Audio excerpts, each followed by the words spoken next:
Capes on the Couch podcast is for entertainment purposes only. Dr. Issues is a psychiatrist, but he is not your psychiatrist and does not have knowledge of your individual situation. For any personal mental health concerns, please consult your own healthcare providers.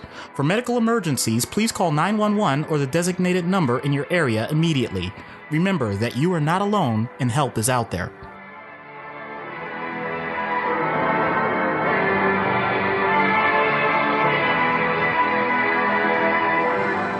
Hello, everyone. Welcome to Capes on the Couch, where comics need counseling. I'm Anthony Sitko, joined once again by the esteemed Dr. Issues. Hello, everybody. Actually, I think I have a new artist or something. I'm looking a little lighter today. A little lighter, a little different coloring. Maybe, a different inker, perhaps. So we want to thank everybody for who's commented and listened to us so far. We are growing steadily, slowly but surely, and we appreciate this. This is episode number 3 for us, issue number 3, and we've gotten some good quality feedback so far, so we appreciate everybody who listened, everybody who checks us out on our main page, capesonthecouch.live, through the Libsyn network. We also want to give a quick shout out to everybody who's listened to us on Google Play as well as SoundCloud. We're on SoundCloud now, and then we're working on also TuneIn, Stitcher, and the iTunes. So hopefully by the time you hear this podcast, we are up and running on those platforms as well. So today we've got a very interesting show, a very cool character. Our first, I guess, fully heroic character, in that it is the Iron Man himself, Tony Stark.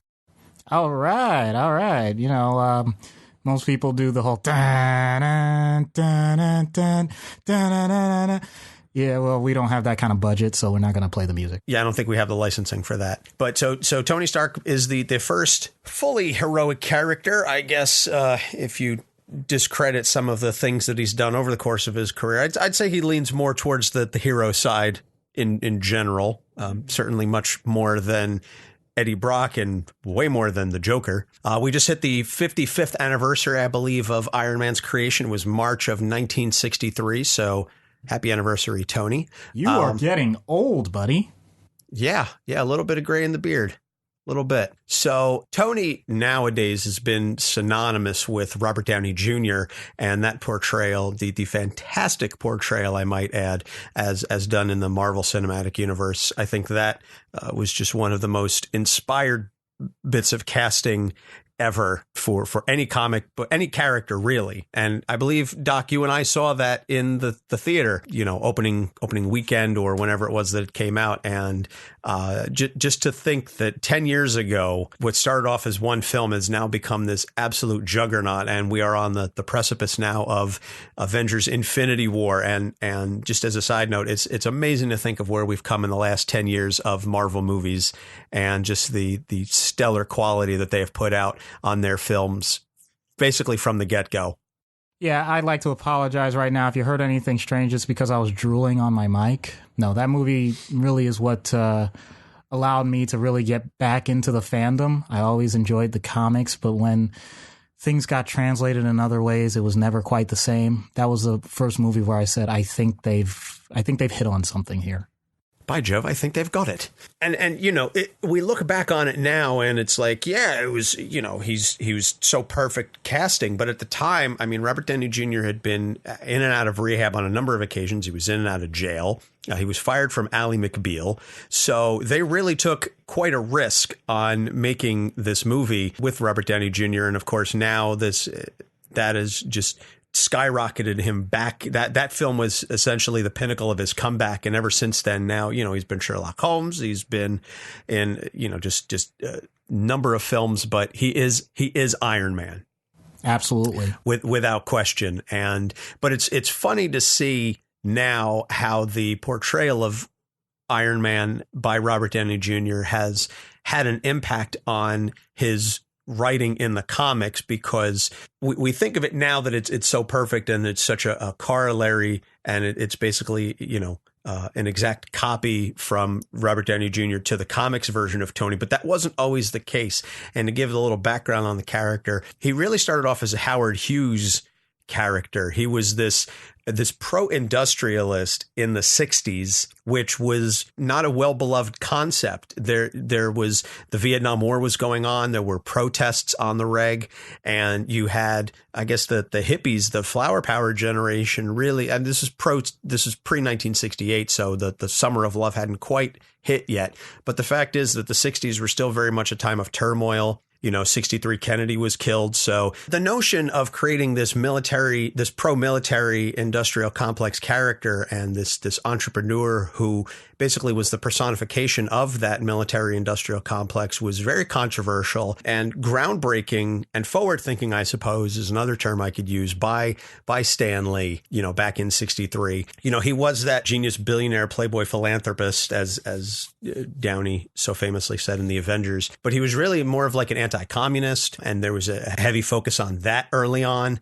And then he starts branching out a little bit. And then in 69, he gets an artificial heart transplant. So that eliminates the need for the shrapnel to be removed, because I'm glossing over all that initial stuff, because if you've seen Iron Man, basically just put it in the 60s and it's the same thing. That origin as portrayed in the MCU was really exactly what happened in the comics, just updated for 2008.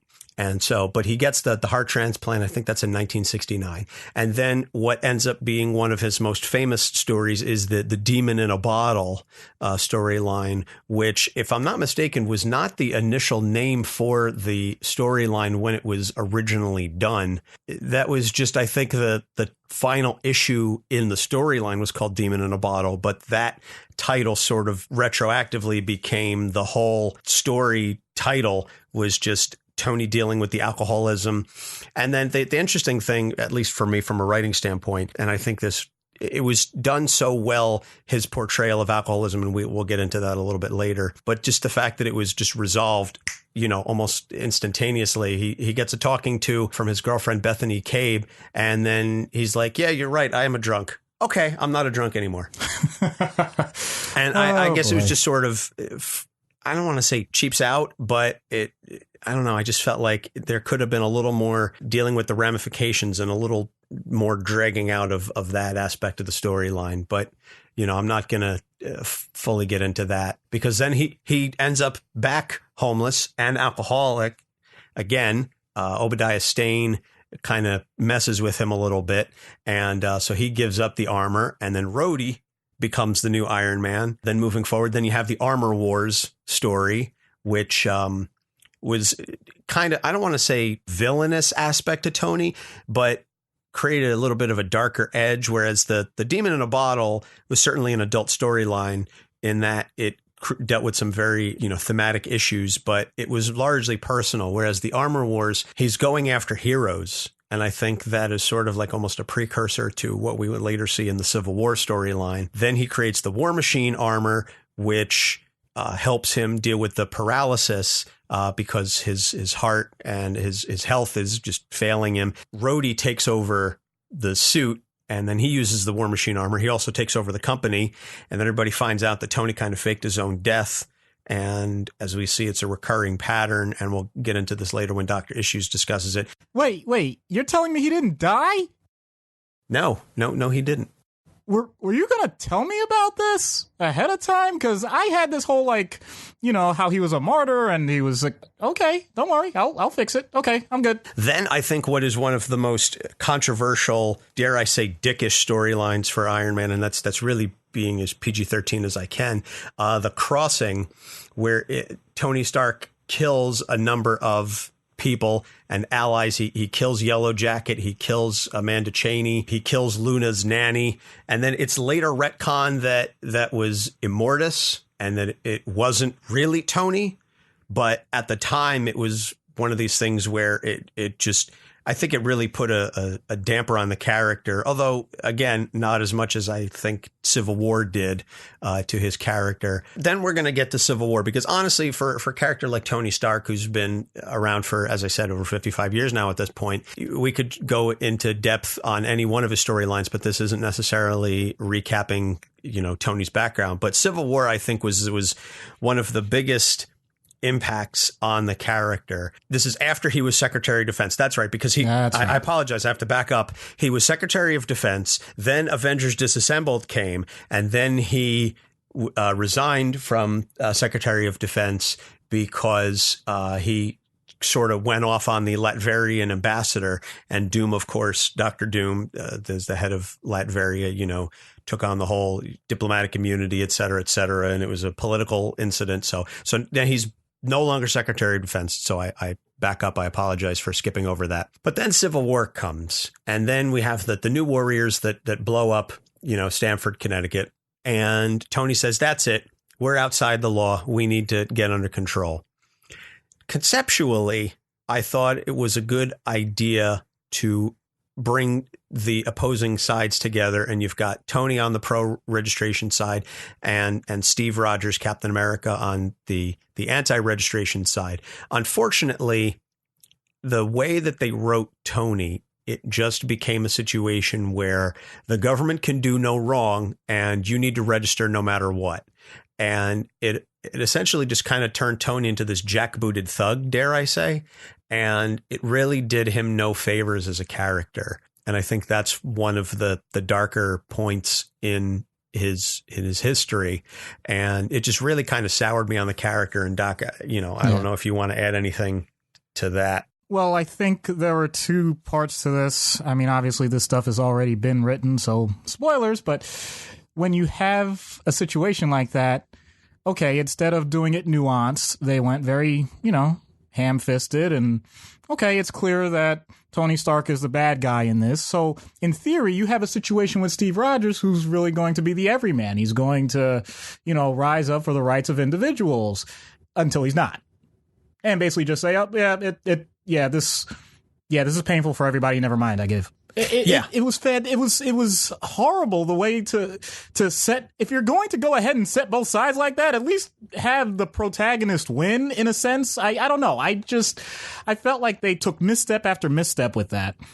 Yeah, I agree with you. The Civil War storyline was fantastic in theory, piss poor in actual execution. So then he's got the Extremis, and then Dark Reign comes along, and now he's battling Norman Osborn, who's now head of Hammer. He gives himself brain damage. So now he's in a comatose state, and then they reboot his brain because that's a thing that can happen only in the comics, people. And then we move forward to Heroic Age, and then he's got the Bleeding Edge armor, which kind of just cool conceptually, and it's a building on that Extremis armor, and the Bleeding Edge armor actually kind of comes out of his body. And then you've got the Time Runs Out storyline and Secret Wars. And then Tony, as part of the Illuminati, is trying to help protect the Earth against these incursions. And that's when you see the destruction of the Ultimate Universe and all the other various side universes. And it's just kind of all over the place. And then his body fails him. So now he's back into a coma once again, and his brain is now an AI construct that's controlling the armor, and Riri Williams is now Ironheart, and she's in the armor, but he's also kind of Iron Man as this ethereal concept.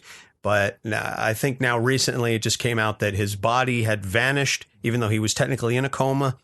Now his body has vanished and nobody knows where it is, because Marvel's going through another reboot of I think this is the fourth reboot they've done in the last several years. I don't know why they keep just resetting and rebooting, and we're just going to do this brand new thing, and it's all going to be brand new number ones. And as a fan, it just gets confusing. Yeah. Now, even though these aren't necessarily issues with the character, I do notice, and you've already, you've pointed it out, I'm just going to flesh out a part of this. The idea that for some reason, Tony Stark always seems to have some way of, kind of flying under the radar, disappearing for a little bit, but you still know that he's around, or someone else has to take up the mantle for him, do his dirty work. And then at some point he says, okay, it's all good. I'm back now. Don't worry. Things are back to the way they were. And then improved because we have to have a slight spin on things. It's an example of history doesn't necessarily repeat itself, but it does rhyme. Yeah, and we've seen that with James Rhodes took over the Iron Man armor on a number of occasions, and while Tony was recovering, and then came back, and then he went away and came back, and now Riri Williams, as I said, is Ironheart, and he's away, and it's this constant cycle. To now delve into the primary issues part of it, I think if there's one word that can really be used to describe Tony Stark, aside from genius, because there's no denying that he is absolutely brilliant, but I think and this ties into his genius, is the word arrogant. And I think if there is a word that can be used to describe Tony Stark, is arrogance to a T. And that existed prior to the Robert Downey Jr. version, but really got amped up because once Downey took over, began portraying Iron Man in the MCU, now, as with all other characters that Marvel puts on the screen, now the comics have to match who the live action person is. So he started looking like Robert Downey Jr. and he began talking like Robert Downey Jr. with that snark, even more so. He really became kind of a dick, again, for lack of a better term. I think it really, again, I don't want to say it does a disservice to the character because I'm certainly not anticipating that the character is going to remain stagnant over the course of 55 years.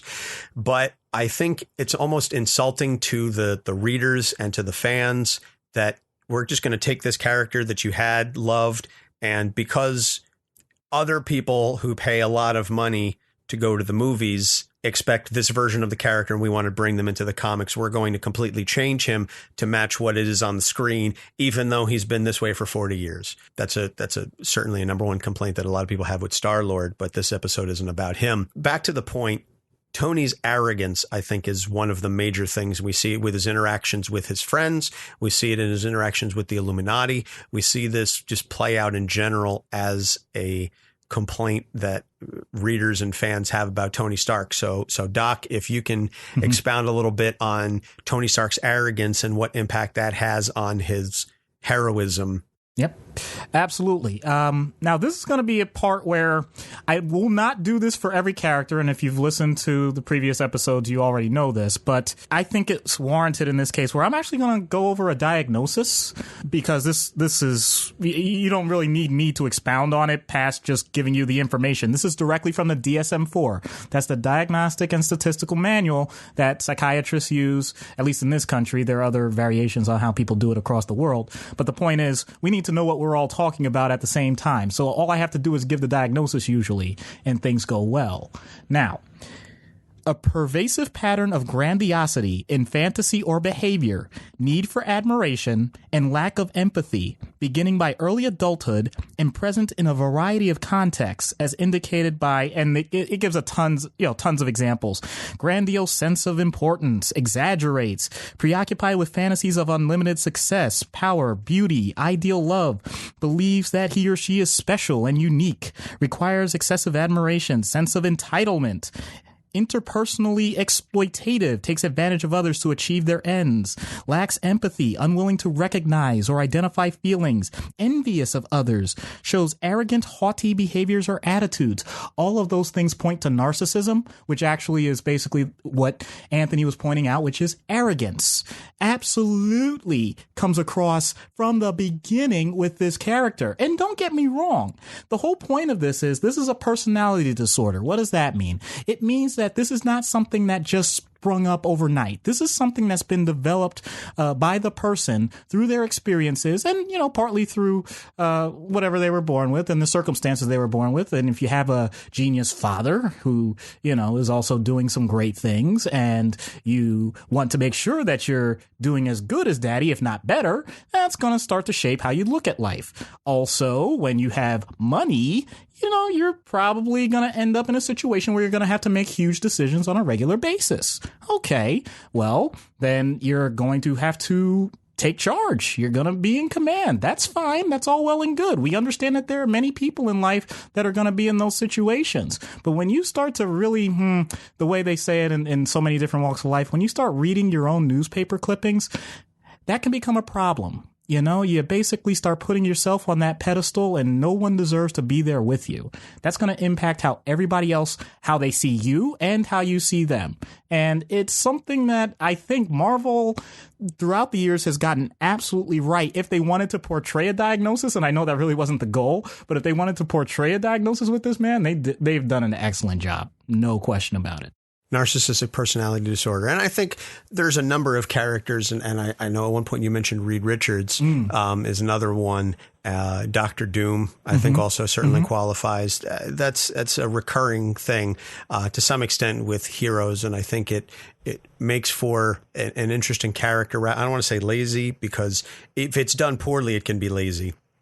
But the fact that you have so many heroes that, as you said, read their own newspaper clippings, they are heroes for the fame and for the glory. So I think that certainly plays into some of Tony's issues. Is he knows he's famous. He enjoys being Iron Man. He's come out on a couple of occasions throughout the comics and announced that he is in fact Iron Man publicly. And then that impacts how people view Tony Stark, and then thusly Iron Man. Because I know early on there was that whole thing where, no, he's my bodyguard. And that was the cover and the ruse that was used to deflect away, because, you know, who would think that Tony Stark would be a hero? He's certainly, you know, not the type. And then in the MCU, and I hate to keep bringing it back, but it is at this point the way that so many people understand and know who Tony Stark is, that famous press conference at the end of Iron Man 1, where he said, you know, I can't be here. I have a list of character deflects and issues, and I am Iron Man. Because he realized it stroked the ego so much for him. Yeah, absolutely. And the other thing is, a lot of times when we talk about these types of diagnoses, I don't want to just automatically portray. Remember, characters are not, you know, human beings. We're all some blend of different traits. Okay, so, you know, in terms of writing someone like this, if you're going to write them as a hero, clearly they have to have positive qualities. So I want to make it clear, Tony Stark, for the most part, is, you know, treated as the hero that he is. There's nothing wrong with that. I will say, though, that they do a good job pointing out how that attitude goes too far sometimes, because it's not just whether or not he's doing good. It's whether or not he's doing good his way on his terms. And, you know, they do that in the movies. They do that in the comics. The main issue with that, though, is heavy is the head that wears the crown. You're going to put excessive pressure on yourself to meet the standard that you've set. You know, if you set the bar that high, I don't know exactly how you're going to meet that day after day constantly.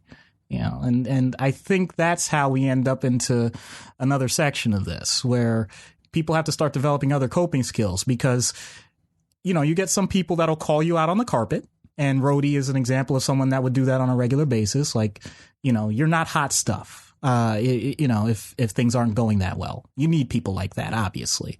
You know, you have Pepper Potts and her interactions, which actually are more like how anybody else would be, which is, my God, I don't know what I'm dealing with you. Like, how do I handle you? You're ridiculous, you know? And at the same time, my goodness, you have so many positive qualities and I just adore you.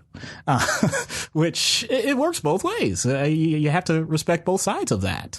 And then you have the people that I don't care if it's heroes. I don't care if it's villains. They basically say, I can't stand you. And, you know, I don't want anything to do with you.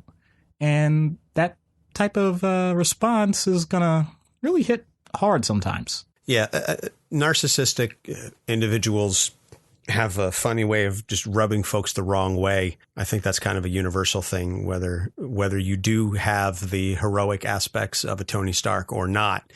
And at least in my experience, the vast majority of narcissists do not have Tony's overall heroic streak in them to counteract that and to give people a reason to continue dealing with them in spite of the narcissism. It's just a situation where they're more, I just can't stand you and I don't want to have anything to do with you. And Lord knows I've dealt with enough narcissists in my life. To touch on the thing that you said and to move into the next primary issue, his crutches, his coping mechanisms. And the most famous one for Tony is the bottle. And that's the demon in a bottle storyline. And that was touched on somewhat in Iron Man 2. It was done in a sort of a glossed over fashion. I'm not going to get into the other flaws that film had. But the famous storyline of Demon in a Bottle where he became an alcoholic on a number of occasions, was dealing and fighting villains while intoxicated, because that was the only way that he could deal with, as you said, heavy is the head that wears the crown. And that was the only way that he could find a way to address all of the guilt and the pressure that he was under. I mean, I don't think we need to belabor too much the point of alcoholism, because I would hazard a guess that we all understand that alcohol is a problem. And I dare say the vast majority of us have had some experience with alcohol and the impact that it can have on a person's psyche. But Doc, if you want to just touch on a little bit about what that does and its use as a crutch by Tony, and what someone with his narcissistic personality disorder does when they become intoxicated. I think that's an interesting combination. Absolutely. The first thing that people think of usually when they think of alcohol, there are variations on the terms for it. Liquid courage, or social lubricant. The reason these terms are used is because there's a biological process in your brain. It's called disinhibition. In other words, we all have certain circuitry that's hardwired to in situations with other people to make sure you don't make mistakes. In other words, you don't want to insult someone harshly when you don't know them. You don't want to tell things about your private life when no one is interested. You have social cues that you follow on a regular basis. Alcohol tends to remove those inhibitions, in which case, people get the stereotypical, like, hey, I'm a fun guy now. It's all good. Like, no, it's not. It's basically the things that are already in your subconscious that are starting to be revealed. That doesn't necessarily make it a bad thing. People have fun. Okay, great. The problem, of course, with someone who's narcissistic, to reference Spinal Tap, I mean, how do you take it to 11? At least on the initial part of it. You basically say, I'm already as good as I am. I have this part of my brain that still tries to kick in and organize things and all that. Well, what happens if we turn that off? And you can get some wild and unpredictable results with that. You take more risks. You don't consider your consequences nearly as much. And for a genius, you can imagine how freeing that must be, instead of having multiple plans in your head, you just got this one and let's roll with it, baby. You have your emotions amped up, and I can imagine dealing with villains, on a regular basis, instead of saying, well, how is this, how should I handle this so that the fewest number of people get hurt, or what's the safest way to go about this? It's like, man, let's just wreck stuff. Let's go. It's the type of thing that in the long run, you're not going to get the type of results. And I know I made a joke leading in last time, but I mean, can you really imagine a person operating? We all know what happens when people drink and drive. What do you think happens when a man in a gigantic suit that is capable of destruction has control of it for long periods of time, inebriated? Yeah. And to your earlier point about disinhibition, the expression drunk words reveal a sober man's thoughts, I think comes into play a lot. And we see the impact long term on Tony, even though the Demon in a Bottle storyline was in the 70s and the 80s. We see the impact of it moving forward. I know that I remember from the Avengers Disassembled, when Tony goes off on the Latverian ambassador, the first thought that everybody assumes is, were you drinking? And he's like, I was not drunk. I had no booze in me whatsoever. It was later revealed that he was being subtly mind controlled. I think it was Scarlet Witch. But that first thought was, Tony's on the bottle again. So that almost then becomes the default blaming for everybody who's dealt with Tony, as long as they have, that if he's being standoffish or if he's being outspoken or priggish, it becomes a question of, well, have you been drinking? Because they know his standard coping mechanism is to, toss one back. And I think that has an impact then on how people deal with him. And to someone with narcissistic personality disorder who is also a recovered alcoholic, how does that impact how people view you? Because they think we know you're a narcissist, but you do some good things and we're willing to deal with you. But if you get some booze in you, you're just you're strictly intolerable and we're just going to push you away. What does that have as far as the impact on an individual? Wow. At that point, he has a scarlet letter. I mean, it becomes a situation where people are going to either... So A for alcoholism as opposed to A for adultery. There you go. But now, I'm going to try and put myself in someone like Tony Stark's shoes, and hopefully his bank account. That'd be awesome. Basically, you have a situation where you're going to have to get people to trust you again. One of the big problems with alcohol is, or honestly, let's go back. Addiction in general. It has to do with the loss of control. Usually there's something that's either something is painful, something is traumatic, or something is creating a level of fear, and what we want in life, we want rewards. And this is a shortcut. It's a situation. I know I mentioned the disinhibition. The other chemical process is it releases the neurotransmitter dopamine, which is the reward neurotransmitter in our brains. And so if you're getting that through liquor or sex or overeating or other drugs or whatever, it's human nature. You basically say, oh, I got to do that again. And so it's a constant struggle for him to basically say, you know what? I have this instant gratification over here that's never as good as the very first time that he used it. By the way, that's another part of addiction. Never as good as the first time, but I have it here at my will at any point. You mentioned you used the term recovered. I would change it a little bit and say recovering, because there's no such thing as recovered. It doesn't end. It's always a state of recovery. It's funny because when I said that, I realized I probably should have said recovering alcoholic as opposed to recovered, but my brain just went with recovered. That's okay. You're right. That's okay. But the point being, that's no one else's responsibility. And it's something that he has to continuously monitor. I mean, every day of his life, he has to monitor it. And there's another thing that sometimes comes up in situations like this, and there'll be other characters I'm sure will be brought up. And it's like, well, do we know if his dad was an alcoholic? I'll be honest, I haven't looked through the comics to really determine that. But the point is, a lot of times people will talk about genetics. People will talk about, oh, it was a horrible background. Everyone around them drinks, or everybody around them uses drugs, or things like that. I will say this. It's true. You cannot control those factors, and the way I like to say it is, that's not your fault, but it is now your problem. It's a situation where he needs to be pretty much preemptive. You don't have to say every single day to every person you see, by the way, I'm an alcoholic, I shouldn't drink. It's just simply a matter of, if you're in situations where people are going to bring it up, you got to continue with stating, that's something that I deal with every day. As a matter of fact, every time it's come up in the comics, I did look at this. He always says, oh, no, I wasn't drinking. That's too defensive. It's much more along the lines of, I recognize that I have to continue to monitor my problem. There's a big difference there, as opposed to saying, no, I didn't make this one mistake. Even if he did, that's irrelevant. The fact that you continue to deal with a certain problem is much more important. And the other thing is, he's dealing with something that we call narcissistic injury. That's not specific to narcissists per se. Anybody can have this, but it's the idea that you have a flaw, and that flaw is something that makes you, in your own mind, less of a human being, less loved compared to everybody else.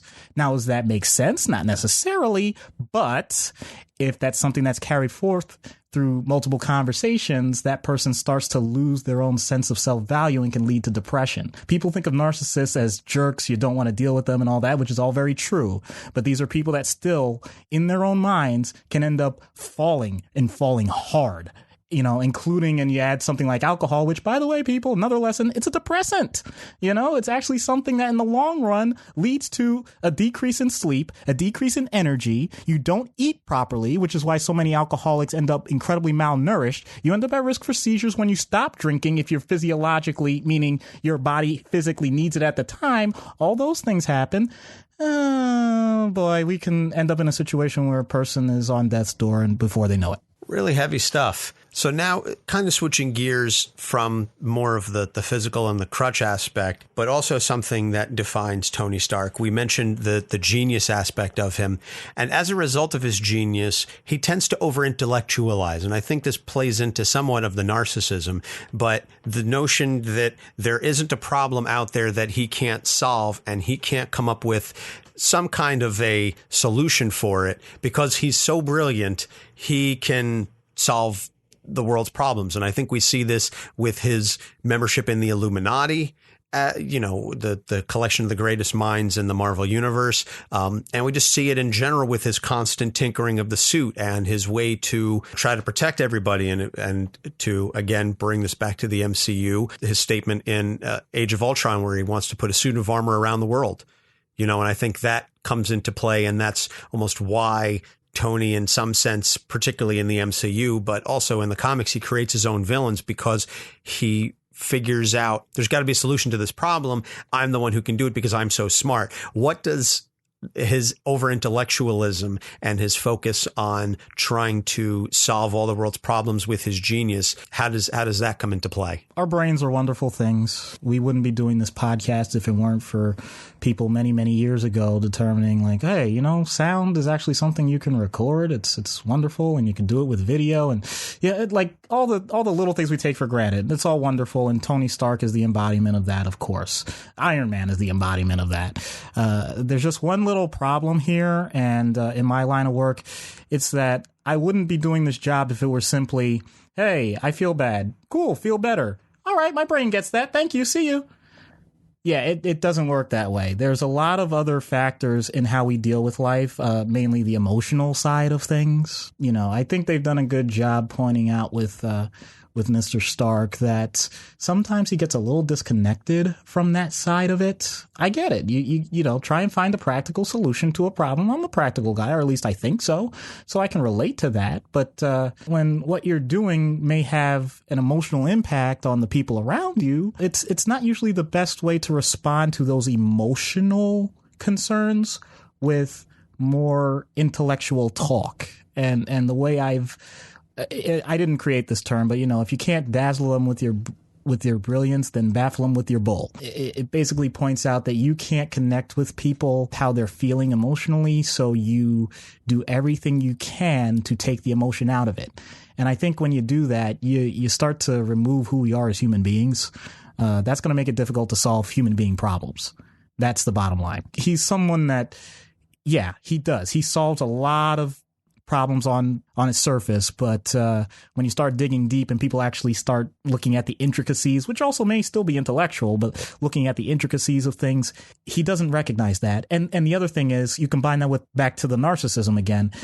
He can't recognize his own emotion. He doesn't take that into account. He considers it a part of his intellect, which, I mean, it is. And there's plenty of research and plenty of books you can read on emotional intelligence. It's a real thing. There's no question about it. But the point is, he's not aware of it. That's going to kind of hinder your progress.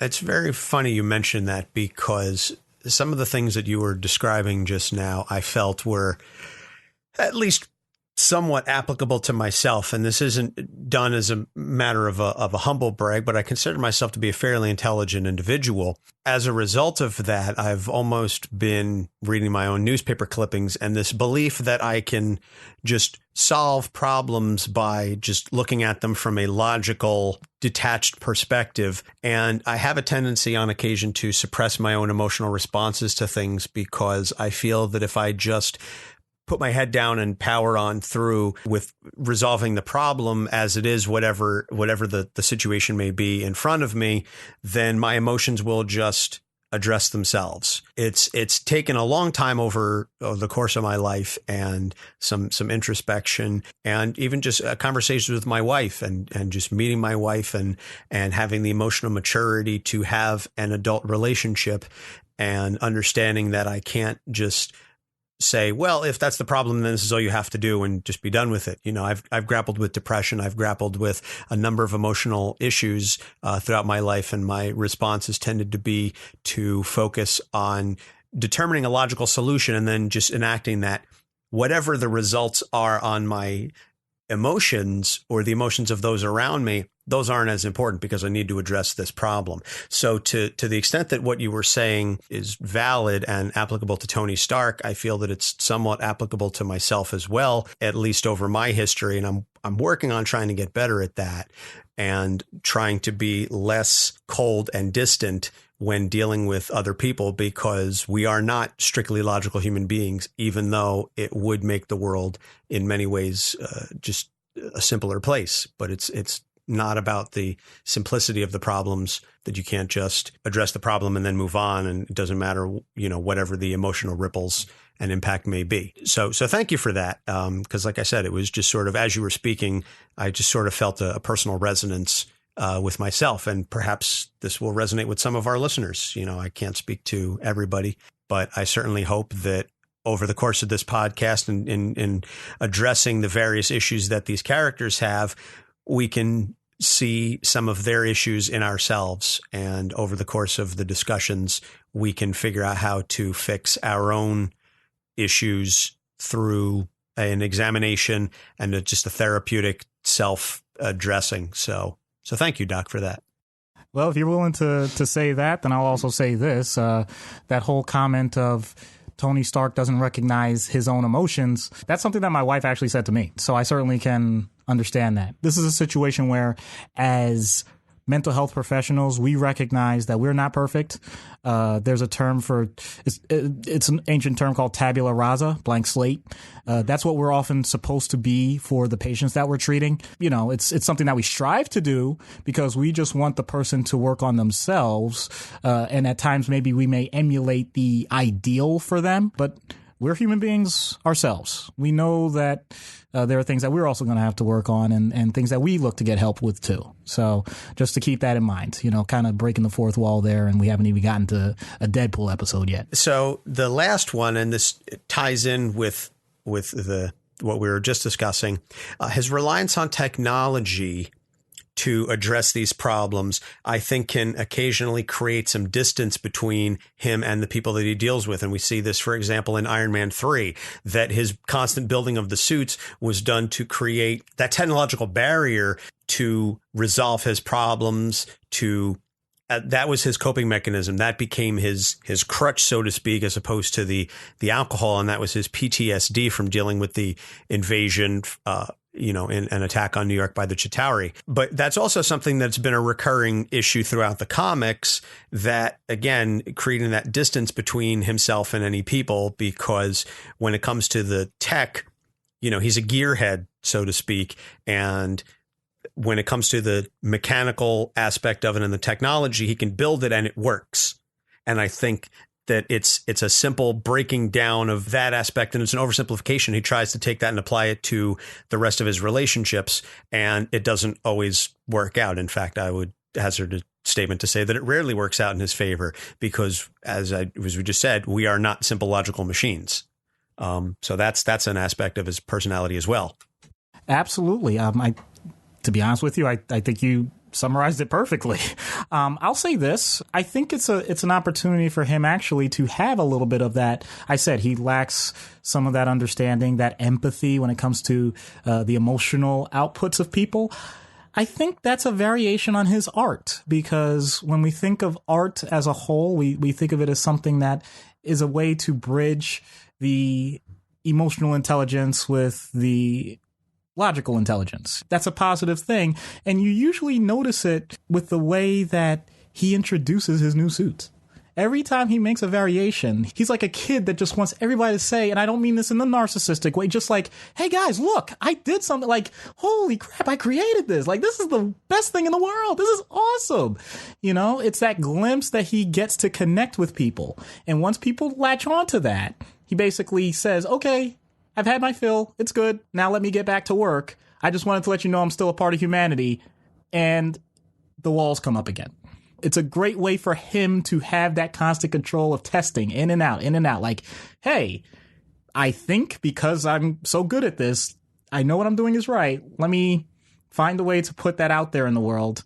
And for the most part, it works. He gets some positive feedback, pulls right back. The times where things don't go well, I think we get the most fascinating stories. When you have a suit that you create that says, by the way, I want to make sure that I merge with you because that's what we need to do. And he's basically battling the darn thing all over the world, and it's like, oh, wow. And then he ends up being in this vulnerable state again. And then, the suit basically says, okay, fine, forget my goals. I got to save you, and it becomes a situation that actually I think is true for society at large with technology, which is you end up with a high level of, how do I put this? Personal and intellectual anonymity, if you want it, In other words, if you ever gone to an online forum and had people talk about something that you like and say, well, it sucks, like the way they talk about it is not just, sir, I disagree with your stance. It's, you are a horrible human being and I can't stand anything about you. Oh, okay.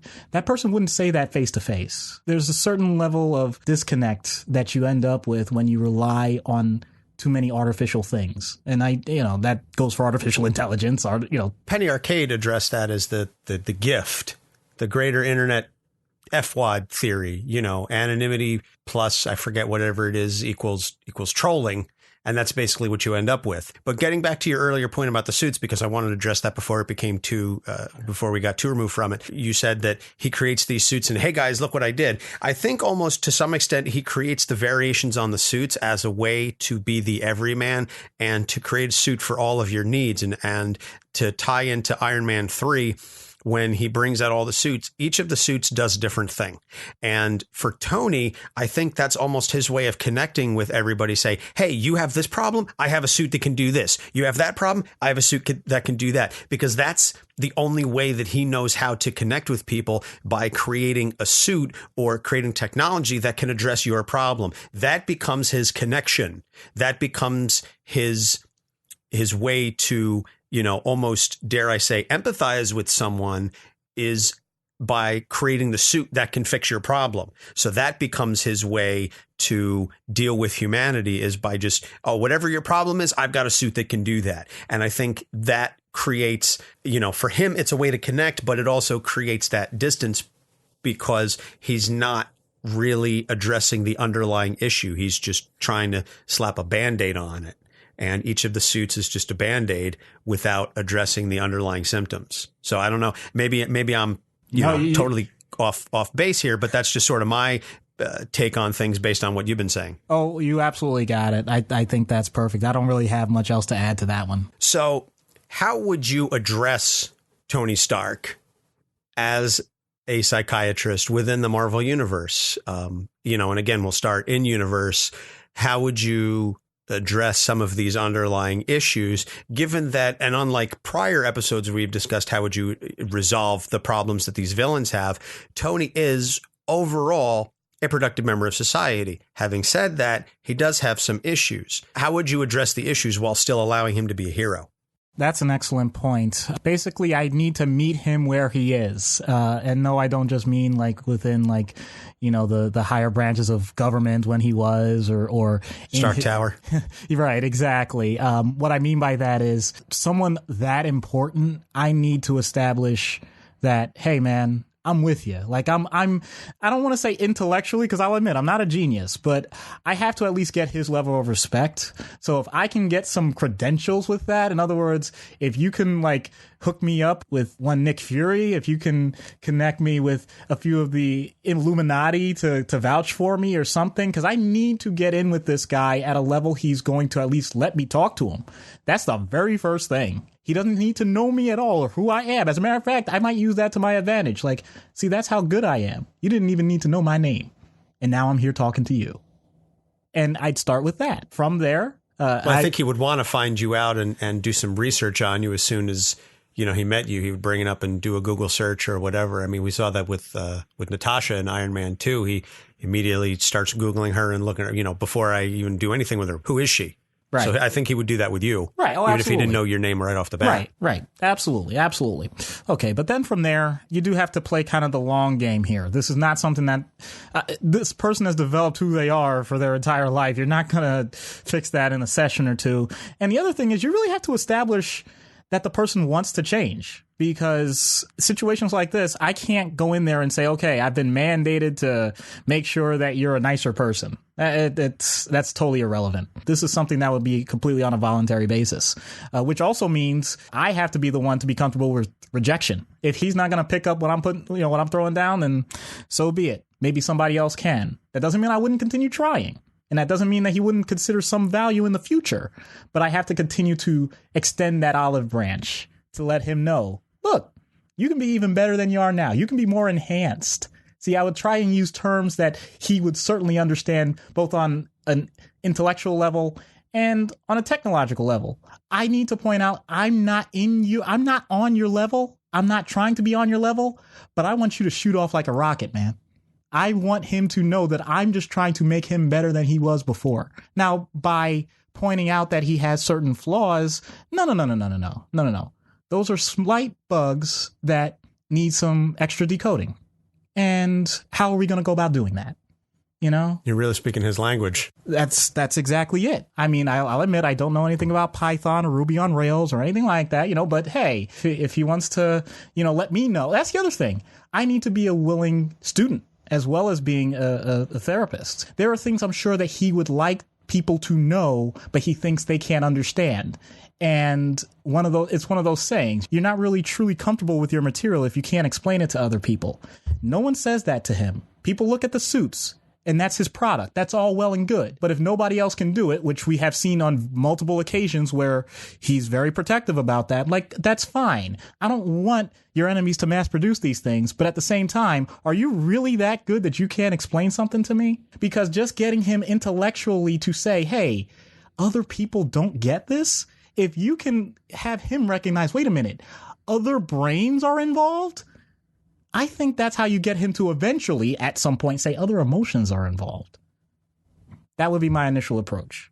And if that doesn't work, then, you know, maybe I'll just invite him out to a strip club or something. And when he's inebriated again, I'll, you know, see what else I get, you know, get him into detox, because then there it becomes mandatory and I'll have way more control. OK, I'm saying that a bit tongue in cheek, people. No, you do not ever do that. But the point is, I think I've mentioned this in other issues. You need to create some level of discomfort. It's just with narcissists, it is so difficult because you have to be so gentle.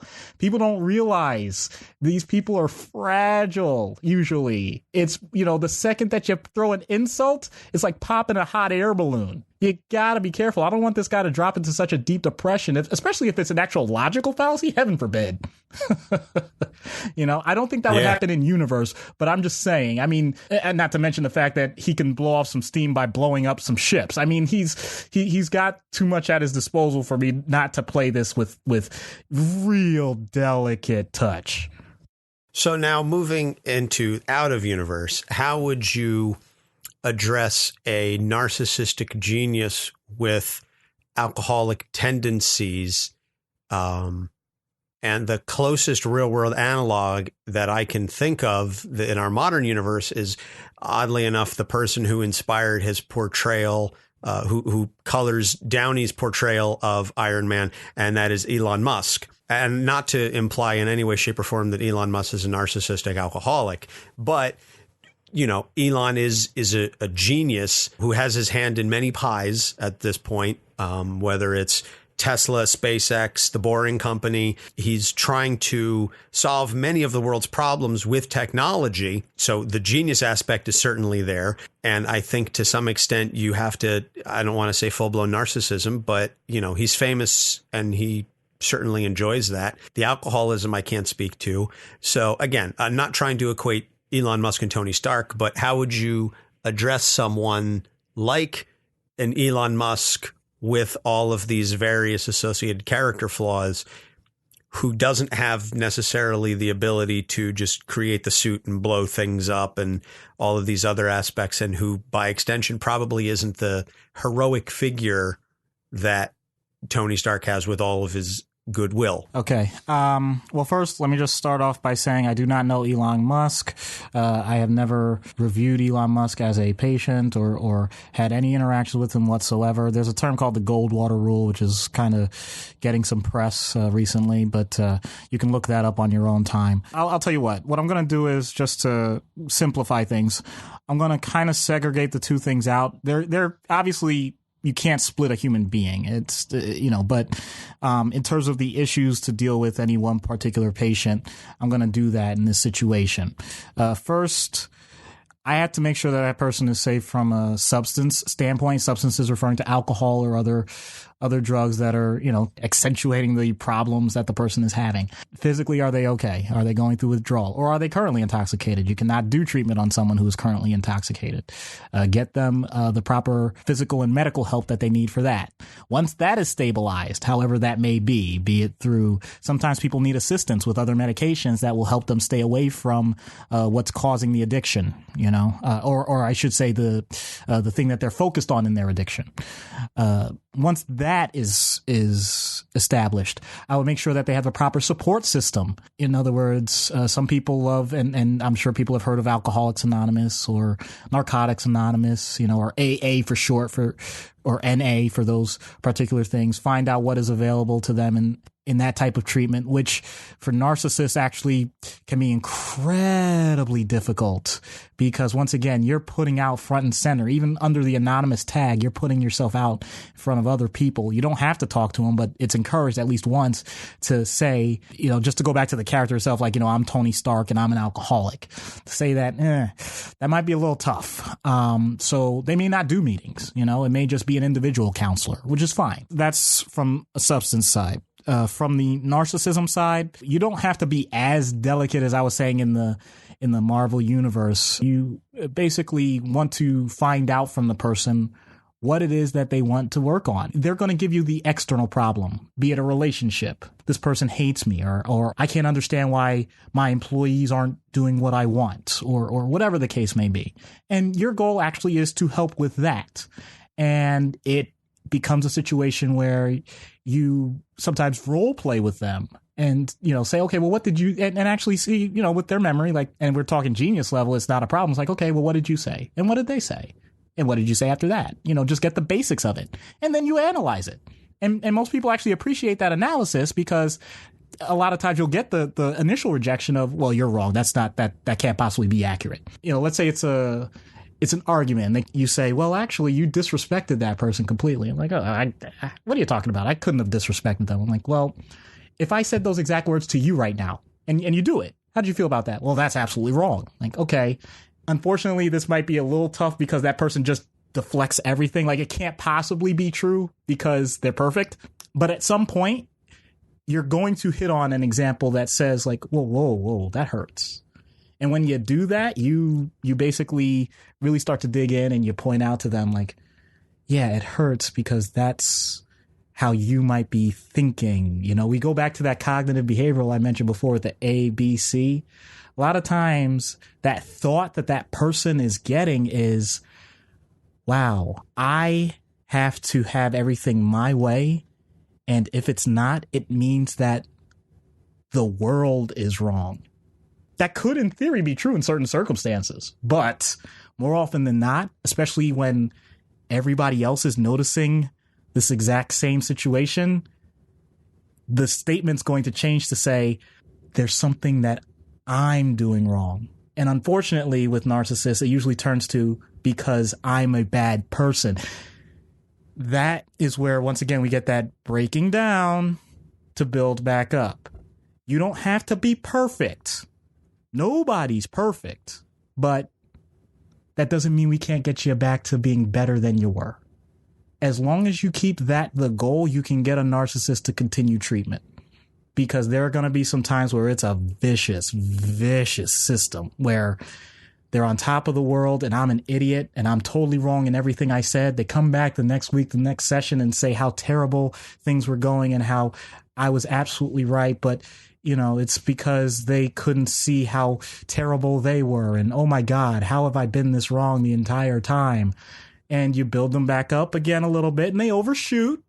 But you're kind of tempering it over time. You're going to be bouncing back and forth on this gauge. And they're going to be looking for your feedback, even if they don't think they want it. And unfortunately, I wish I could say that this is a quick process. It's not. This is someone that may very well, for as long as they want to, as long as they're, pardon the capitalism, willing to pay for it, they're going to need to gauge this. And it doesn't have to be a therapist. If they have a strong enough positive relationship with the people around them, they can start to be their gauges. But I will say this, it's always going to be an external gauge. Their internal gauges are just not fine-tuned to emotion. That's the biggest issue. You're helping them fine tune that emotional gauge, that empathy gauge of other people's emotions, and constantly giving feedback. That's what it is. It's just that constant re-gauging.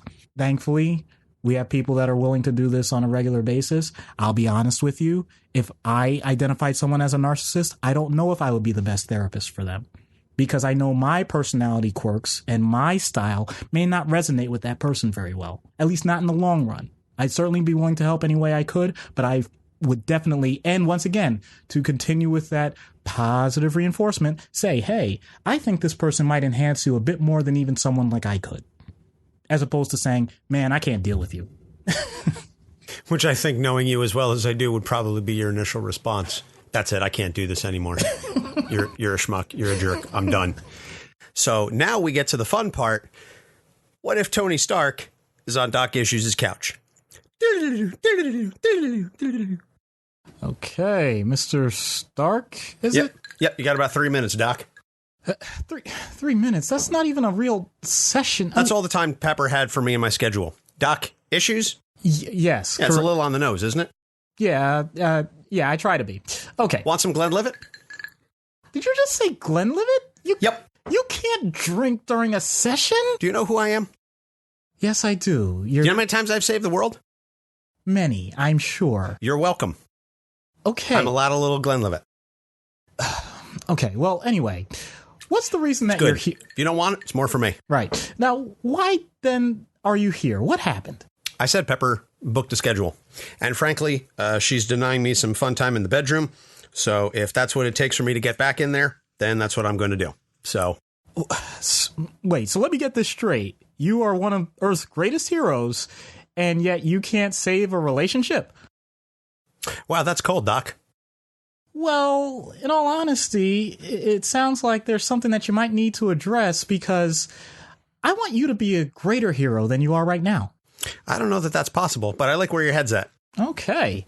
All right. Now, you mentioned Pepper had this one problem. I'm not going to get into that personal thing, but has anybody else said that there were problems? Well, Happy says it once in a while, when he's got to stick up his ass about the security thing. And then Steve, God, sometimes you just want to punch him in his perfect teeth. Okay. So multiple people saying that there's something, but you don't quite see it, huh? Nah, not really. Okay. Wow, that sounds like a puzzle. Huh. Now... And did you learn that in all your fancy board certifications I just brought up here? Actually, yes, I did. I could probably learn that in a couple of days. Well, hey, if whatever helps you to become a greater, what is it? Iron Man? Didn't you see the press conference? I'm Iron Man. Yes. And you do an outstanding job with that. Again, you're welcome. Wow. Okay. Now, you mentioned Pepper had this problem with you. How long has that been going on? A couple of months, I'd say. Let's level here. You're a problem solver, right? Absolutely. That's what I do. I have the strange feeling that you're able to solve all these problems in super quick. And why is this one taking so long? Doc, that's a very good question, and I'll get back to you as soon as I get done saving the world. Now, if you excuse me, I have to go meet with Happy. He's being a pain again, and I have to address that. But don't worry, send the bill to Pepper. I'm sure she'll pay you handsomely for whatever your time is worth. It's not worth as much as my time, though. So until next time, Doc, if there is a next time, and I don't think there will be. You didn't need it. You need to address... Pompous jerk. Well, on the bright side, at least you survived this one, Doc. Yeah, but I actually feel worse with this one. I wanted to punch the guy in the face. I don't know that the faceplate would let you. Touche. And on the bright side, you made more money off of this than you did the previous ones. I'm sure. Yeah. At least I would hope so. Yeah, to be blunt, I don't need to really practice anymore, so I'm just doing this as an act of love. Oh, don't I feel special?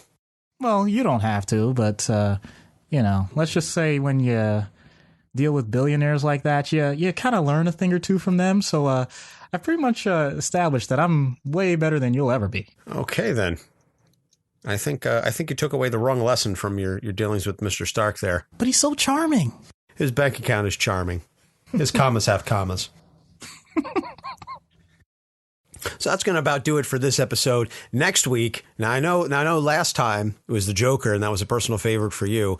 Next week, I am very excited about this one. We get to cover quite possibly one of my favorite superheroes of all time, Moon Knight. And we'll go along for the ride. I understand that. You know what? I'm gonna give you a peek behind the curtain. Where we're doing this, there is a lot of fantastic artwork, and I have to say that some of them deal with, well, let's see. There's Moon Knight, and then some guy over there, Moon Knight. Okay, yeah. So when he says his favorite, he ain't kidding. In my office where we're recording, as the doc said, I have 5 custom commissioned Moon Knight pieces of art. I've got a Moon Knight action figure on my desk. So I think it's safe to say, and over there in the bookcase is probably about 20 or so trade paperbacks of Moon Knight. I have one of every single of his solo comic book issues, in addition to most of his appearances in other comic books. So long story short, I am an aficionado of the Lunar Legionnaire, and I think the biggest problem next week is going to be just keeping the episode down to 1 hour, because I could talk an embarrassingly long period of time about Moon Knight. Yep, and my job is to not veer off into dealing with Mr. Sitko's hoarding syndrome here of Moon Knight collectibles. It's not hoarding, it's completionism. There's a difference. Oh, okay. The capes are on the couch, Doc, not me. So that's going to do it for this week's episode. If you like what you heard, please give us a subscribe and leave a positive review. If you have any questions, comments, things you want to address, we are available on Twitter, Capes on the Couch. We have a Facebook page. We have an email address, capesonthecouch@gmail.com. You can find us and this podcast at capesonthecouch.live. We are distributed through the Libsyn network. You can also find us on Google Play and SoundCloud, and we are working to get onto iTunes, TuneIn, and Stitcher as well. So hopefully those platforms will become available in the not too distant future. So for Doc Issues, I'm Anthony Sitko. Thank you so much for listening. We'll see you next time. Capes on the Couch podcast is for entertainment purposes only. Dr. Issues is a psychiatrist, but he is not your psychiatrist and does not have knowledge of your individual situation. For any personal mental health concerns, please consult your own healthcare providers. For medical emergencies, please call 911 or the designated number in your area immediately. Remember that you are not alone and help is out there.